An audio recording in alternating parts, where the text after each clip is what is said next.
Hey everyone! So this week for our science unit in space, we're looking at Unit 5, Lesson 3.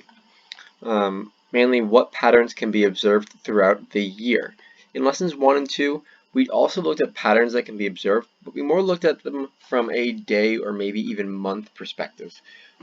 Simple things such as how the sun rises in the east and sets in the west.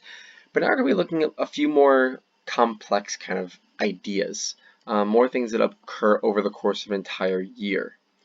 So let's start with the word orbit. Orbit is the path of one object around another. And I gave two examples here. We have the Earth orbits around the Sun, and the Moon orbits around the Earth. So if we look at this picture here, we have our Earth, we have our Moon, we have the Sun. Okay?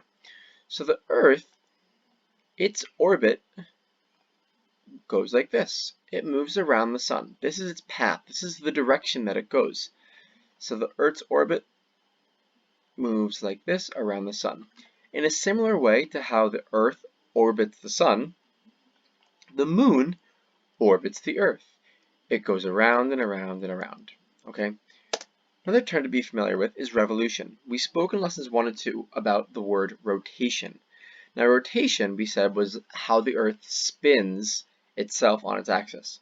Now we can kind of think of revolution in a similar way to that kind of rotation, that spinning, but a revolution is really the movement around of an object around another object. So the way the Earth moves around the sun is actually in a revolution. The Earth revolves around the sun. We can see revolution, and we can see the word revolve in there. Okay, so we can use these examples. The Earth revolves around the sun. We have here, this is the Earth's orbit, the path that it takes, but the movement that it takes to go around the sun is considered its revolution. Okay? And we look at the same thing with the moon. The moon revolves around the Earth about every 30 days, or we can say about 1 month.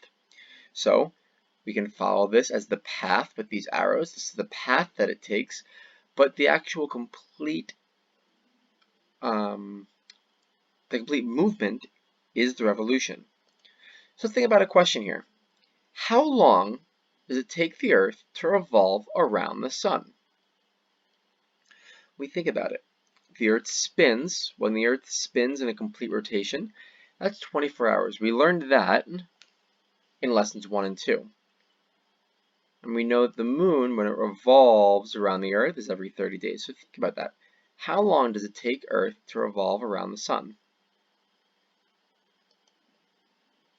Well, it takes about 365 days or 1 year. So if right now it is April 5th, right at this point, April 5th, 2020, you have to take Earth, this entire thing, to get back to this point, and the next time it's back at this point is April 5th, 2021.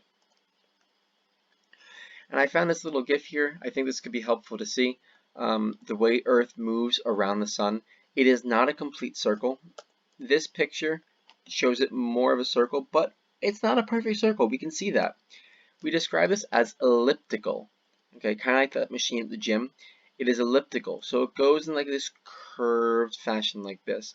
And we can see the way the Earth points out, it turns and it goes around the sun. Okay? The next topic we can look into this unit in lesson 3 is specifically how the sun appears to us at different points of the year.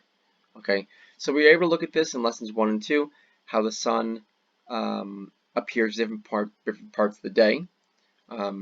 In summer, there's more daylight because, like we said, we are facing, or our part of the Earth is facing the sun itself. Whereas in winter, we don't have as much daylight because our part of Earth is facing away from the sun. And in fall and spring, it's pretty balanced because we're kind of facing it, but we're kind of not facing it. We're kind of in between. So in this reflects itself across our seasons.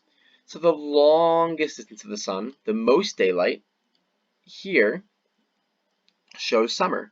And we see that the summer sun is the highest, like we learned earlier, the sun is the highest at noon, And so right here, the sun is the highest in summer. In fall and spring, they follow pretty much the same trajectory, the same kind of path. It's like a medium height in the sky. And for us in winter, the sun is the lowest point of the sky. Okay, so there's three important things to kind of take into consideration. In the summer, it's the highest in the sky. In the fall and the spring, it's like a medium point in the sky, it's equal. And in the winter, it's the lowest point in the sky. Another really important thing to consider across the entire year from month to month is how the moon looks to us. We look outside, we see the moon. It's definitely not, it may look the same every single night, but it definitely changes throughout the course of the month. That's because we have different moons, okay, or different appearance of the moons. We have our first moon, the full moon, the last moon, the new moon, and then it returns back to the first. So this is the moon map of the phases for this month. Okay, right now we're on April 5th, so we are past our first moon. We're going towards our full moon. So then on Monday and Tuesday of this week, when you look outside, you can see the moon it's going to look pretty much like this, like it's almost all there. You can see almost everything until on the 8th. That's going to be when we see the most light coming out of the moon, okay? And it actually is not the moon that's light, it's the amount of sunlight that we can see coming through the moon, because remember, their moon rotates and revolves around the Earth. So depending on where Earth is in that revolution around the sun, we might get more visibility of the moon or less, depending on its revolution around us and where we are as well around the sun.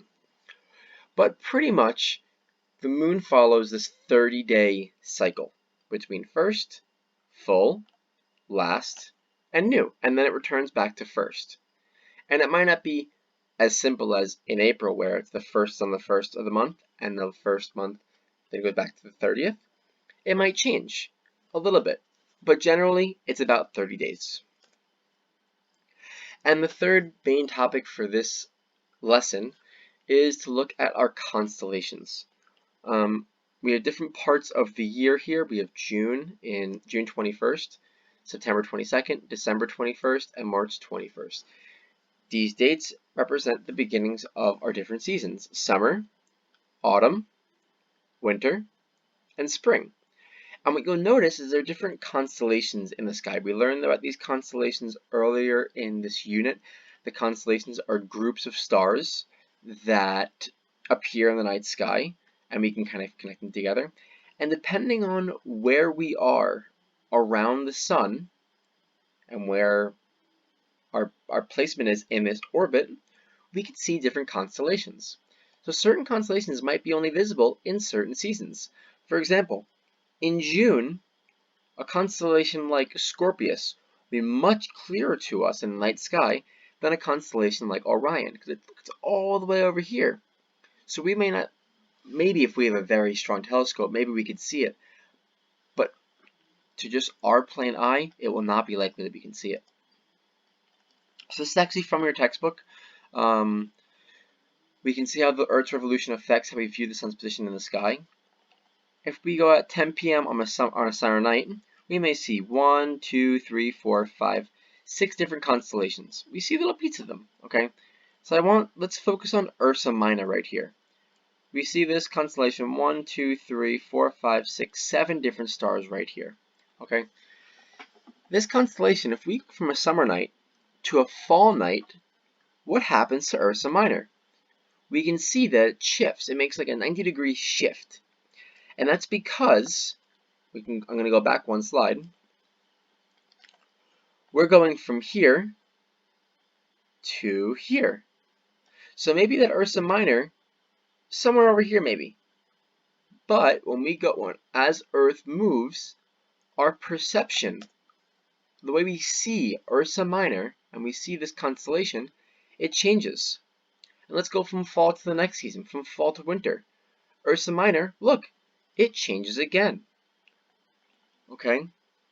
And we can see it again from winter to spring. Ursa Minor changes again. So let's look from spring to summer. Ursa Minor kind of looks like that. We go back. Ursa Minor is like this. So it changes. It changes from season to season. It really depends on where our placement is in Earth's orbit around the sun, and that will affect how we see different constellations. Okay, and the sky isn't changing, but it's more, we always have to think, it's Earth's perception of the night sky that just keeps on changing. So that's all we have for lesson 3 for this week. Next week we'll be looking more into lesson 4 and discussing about the sun. Enjoy!